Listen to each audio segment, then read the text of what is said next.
दोस्तों, आर्थिक रूप से कमजोर वर्ग या ST/SC वर्ग या विधवा महिला के परिवारों में जब लड़कियों की शादी होती है तो सरकार द्वारा शादी हेतु आर्थिक मदद की जाती है। शादी हेतु आर्थिक सहायता प्राप्त करने के लिए अधिकतर राज्यों में ऑनलाइन फॉर्म भरे जाते हैं, जिसके बाद पात्र आवेदकों के खातों में सरकार द्वारा एक निश्चित राशि भेजी जाती है। तो आज की वीडियो में मैं आपको स्टेप बाय स्टेप यही दिखाने वाला हूं कि शादी अनुदान के लिए आप ऑनलाइन फॉर्म कैसे भरेंगे।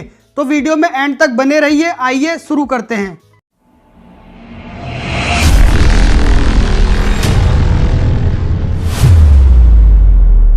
दोस्तों, हर राज्य में लगभग ऑनलाइन आवेदन करने वाले डॉक्यूमेंट सेम ही होते हैं। तो अब सबसे पहले हम अपना गूगल ब्राउज़र ओपन करेंगे और सर्च बार में समाज कल्याण विभाग सर्च करेंगे। जैसे ही सर्च करेंगे आपके सामने एक पेज ओपन हो जाएगा। इसमें आप जो ऊपर समाज कल्याण विभाग लिखा है इस पर क्लिक करेंगे। क्लिक करते ही सामाजिक सुरक्षा राज्य पोर्टल ओपन हो जाएगा। इसमें आप ऑनलाइन आवेदन हेतु वाले ऑप्शन पर क्लिक करेंगे और फिर नीचे नया ऑनलाइन आवेदन करें पर क्लिक करेंगे। क्लिक करते ही पेंशन अनुदान का ऑनलाइन आवेदन पत्र आ जाएगा। इसमें आप नोट में देखेंगे आपको कुछ इंस्ट्रक्शन देखने को मिलेंगे, जैसे आवेदक का नाम आधार कार्ड और पासबुक में एक जैसा होना चाहिए और आवेदक द्वारा योजना व एड्रेस को बदला नहीं जा सकता और आवेदक की पासबुक लोन व संयुक्त खातों की पासबुक नहीं होनी चाहिए।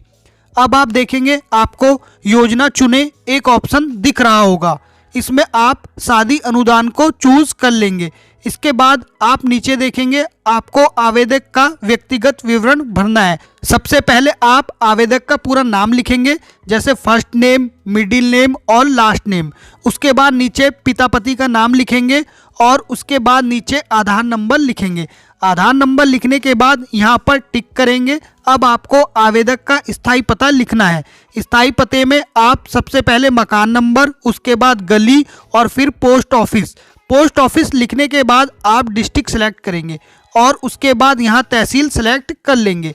अब यहाँ नीचे आप पिन कोड एंटर करेंगे और फिर यहाँ से रीजन में अर्बन या रूरल सेलेक्ट कर लेंगे। अब आपको पत्राचार पता लिखना है। आपका पत्राचार पता और स्थायी पता सेम है तो आप यहाँ टिक करेंगे और एक बार फिर आप यहाँ डिस्ट्रिक्ट सेलेक्ट करेंगे और फिर यहाँ तहसील सेलेक्ट करेंगे और फिर सामने की तरफ ब्लॉक सेलेक्ट कर लेंगे।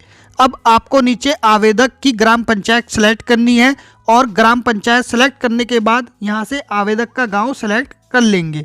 अब आप यहाँ आवेदक का मोबाइल नंबर लिखेंगे और उसके बाद यहाँ से आवेदक की कैटेगरी को सेलेक्ट कर लेंगे। कैटेगरी सेलेक्ट करने के बाद यहाँ एज लिखेंगे और फिर यहाँ पर आवेदक का जेंडर सेलेक्ट कर लेंगे। आवेदक जनरल कैटेगरी का है इसलिए हमें यहाँ पर कास्ट सर्टिफिकेट की जरूरत नहीं पड़ेगी। अब यहाँ से आवेदक का मैरिटल स्टेटस सेलेक्ट कर लेंगे। अब नीचे देखेंगे यहाँ पर आवेदक की वार्षिक इनकम को फिल करना है और उसके बाद इनकम सर्टिफिकेट का नंबर भी यहाँ पर फिल करना है और इनकम सर्टिफिकेट कब जारी हुआ था वह दिनांक भी यहाँ पर फिल कर देंगे। अगर आवेदक पेंशनर है, आवेदक की पेंशन आती है तो यहाँ पर पेंशन की डिटेल भी देनी होगी। इसके बाद आवेदक की बैंक की जानकारी भी यहाँ देनी पड़ेगी, जिसमें सबसे पहले यहाँ बैंक सेलेक्ट करेंगे, फिर बैंक की ब्रांच सेलेक्ट करेंगे और फिर यहाँ IFSC कोड लिखेंगे। IFSC कोड लिखने के बाद यहाँ पर आवेदक का अकाउंट नंबर लिख देंगे।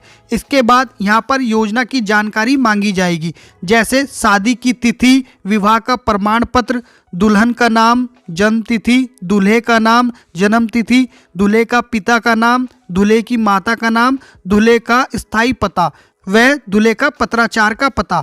यह सब डिटेल सही फिल करने के बाद यहाँ कंसर्न देंगे और फिर नीचे कैप्चा फिल करेंगे। कैप्चा फिल करने के बाद सबमिट एप्लीकेशन पर क्लिक कर देंगे। क्लिक करते ही हमारे सामने आवेदक की लॉगिन आईडी व पासवर्ड आ जाएगा। इसे नोट करके रख लेना है। इसके बाद क्लिक हेयर लॉगिन पर क्लिक करेंगे। क्लिक करते ही हमारे सामने कुछ इस तरह से इंटरफेस आ जाएगा। यहाँ पर हमने जो आईडी नोट की थी वह लिखेंगे, फिर नीचे पासवर्ड लिखेंगे और फिर कैप्चा फिल करने के बाद साइन इन पर क्लिक कर देंगे। अब हमें यहाँ लिखा दिखाई दे रहा है कि डॉक्यूमेंट को अपलोड करना है, तभी हमारा फॉर्म कंप्लीट होगा। हम अपलोड दस्तावेज पर क्लिक करेंगे। जैसे ही क्लिक करेंगे हमारे सामने अपलोड किए जाने वाले डॉक्यूमेंट की इंस्ट्रक्शन आ जाएगी। जैसे अपलोड किए जाने वाले डॉक्यूमेंट PDF में होने चाहिए और PDF 1 MB से कम की होनी चाहिए। अपलोड किए जाने वाले दस्तावेज वैध व पढ़ने योग्य होने चाहिए। यह सब रीड करने के बाद हम यहाँ दस्तावेज का प्रकार चुने पर क्लिक करेंगे। आप देख सकते हैं हमें यहाँ पर सभी दस्तावेज एक एक करके अपलोड करने हैं। सबसे पहले हम आय प्रमाण पत्र अपलोड करेंगे। इसके बाद चूज फाइल पर क्लिक करेंगे और जहां हमने डॉक्यूमेंट स्कैन करके रखे हैं वहां से अपलोड कर देंगे।